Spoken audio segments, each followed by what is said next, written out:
అసలు అఖిల్ హారికని చూడగానే ఈ ఎపిసోడ్లో ఎవరికి అభిజిత్ గుర్తొచ్చాడు. నాకైతే ఫస్ట్ అభిజిత్ హారిక హౌస్లోకి ఎంటర్ అయి ఉంటే సూపర్గా ఉండేది అని అనిపించింది. బట్ అఖిల్, అభిజిత్, హారిక ఈ కాంబినేషన్ వేరే లెవెల్ అప్ప. ఆ సీజన్ 4 వెంటనే గుర్తొస్తుంది. అభిజిత్, నువ్వు మేక ఎప్పుడు భలే అవుతుంది, పులి అవ్వదు. ఆ డైలాగ్స్ ఇంకా మర్చిపోలేము అభిజిత్ నుంచి. అలా ఉండేది ఆ season.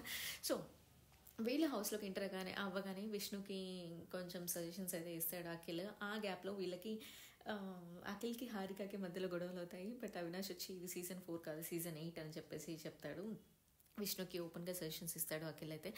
But Vishnu she is not ready to accept anyways. తనలాగా ఉండాలి, జెన్యూన్గా ఉండాలి అని, నేను ఎలా ఉంటే నచ్చుతానో అలాగే ఉంటాను అన్న ఫీలింగ్లో ఉంది. అండ్ పృథ్వీ ఫీలింగ్స్ కూడా కనుక్కుంటారు. అండ్ అఖిల్ని, హారికని ఇంప్రెస్ చేయమని చెప్పేసి అడుగుతారు. దాంట్లో అవినాష్, రోహిణి, పృథ్వీ, తేజ, విష్ణు వీళ్ళందరూ చేస్తారు. బట్ మిగతా వాళ్ళు కనీసం ఇంట్రెస్ట్ కూడా చూపించరు.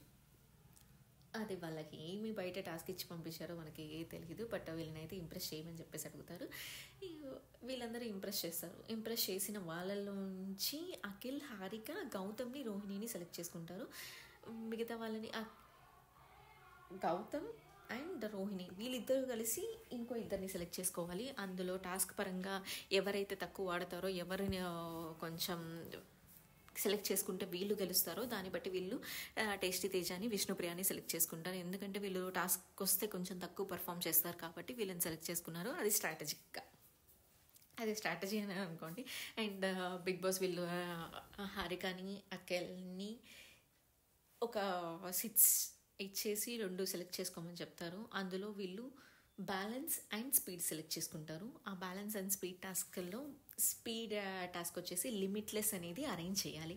అది రోహిణి పర్ఫెక్ట్గా అరేంజ్ చేసింది. అసలు చాలా ఫాస్ట్గా ఉంది ఈ మధ్య Rohini when compare to previous weeks. ముందు వీక్స్ కల్లా కంపేర్ చేస్తే రోహిణి ఇప్పుడు చాలా ఫాస్ట్గా ఉంది, చాలా స్పీడ్గా కూడా ఉంది. ఏ టాస్క్ ఇచ్చినా వెంటనే చేస్తుంది. అంటే అందరూ తన్ని 0 అంటున్నారు, నువ్వు టాస్క్లు ఆడలేవు, ఓన్లీ ఎంటర్టైన్మెంట్ ఇస్తావు అని అన్నందువల్లనో ఏమో తెలియదు కానీ బట్ రోహిణి అయితే చించేస్తుంది మధ్య గేమ్స్లో. నేనైతే గౌతమ్ గెలుస్తాడు అని అనుకున్నాను, ఎందుకంటే గౌతమ్ కొంచెం ఫాస్ట్గా పెట్టేశాడు. బట్ అది కొంచెం స్ట్రాటజీ ప్లే చేసి పెట్టుండాల్సింది. ఆ లిమిట్లెస్ అనేది పడిపోతూ ఉనింది. బట్ లాస్ట్కి సెకండ్ పొజిషన్లో అయితే గౌతమ్ పెట్టాడు. అండ్ బ్యాలెన్స్ టాస్క్ వచ్చేసరికి అక్కడ గంట కొట్టుంటే గౌతమే గెలిచుండేవాడు. బట్ అఖిల్ అది సెట్ అయిందా అని చెప్పేసి అఖిల్ ఒపీనియన్ కోసం వెయిట్ చేశాడు. లేకపోతే ఇందులో గౌతమే ఫస్ట్ వచ్చిండేవాడు. తన లక్ ఏమో సహకరించలేదు. ఇందులో ఈ టాస్క్లో కూడా, బ్యాలెన్స్ టాస్క్లో కూడా రోహిణియే గెలిచింది. సో రోహిణి గెలవడం వల్ల తనకి కంటెండర్ బ్యాడ్జ్ అనేది వస్తుంది. వీళ్ళ నలుగురిలో ఎవరైతే బాగా పర్ఫామ్ చేయలేదో వాళ్ళకి బ్లాక్ బ్యాడ్జ్ ఇమ్మని చెప్పాడు బిగ్ బాస్. కానీ ఇక్కడ వాళ్ళు డెసిషన్ ఎలా తీసుకున్నారో మనకు లైక్ విష్ణుని టార్గెట్ చేస్తూ తీసుకున్నారేమో అని అనిపిస్తుంది. ఎందుకంటే ఫస్ట్ టాస్క్లో కూడా టేస్టీ తేజ లాస్ట్లో పర్ఫామ్ చేశాడు అండ్ తను ట్రై కూడా చేయలేదు. విష్ణు గంట కొట్టేసింది వచ్చేసి, లిమిట్లెస్ అనేది అరేంజ్ చేసేసి గంట కొట్టేసింది. తేజ అది కూడా ట్రై చేయలేదు. అండ్ ఓవరాల్ పర్ఫార్మెన్స్ని కన్సిడర్ చేసుకొని బ్లాక్ బ్యాడ్జ్ని విష్ణుప్రియకి ఇచ్చారు. అంటే chief contenders finale contender race నుంచి విష్ణుప్రియ ఇంకా ఏ గేమ్స్ ఆడకూడదు. సో మిగతా వాళ్ళు కంటెండర్స్ టాస్క్లోనే ఉన్నారు. ఈ కంటెండర్స్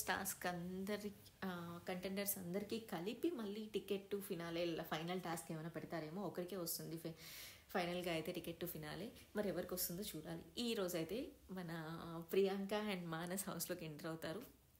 ఎలా ఉంటుందో చూడాలి.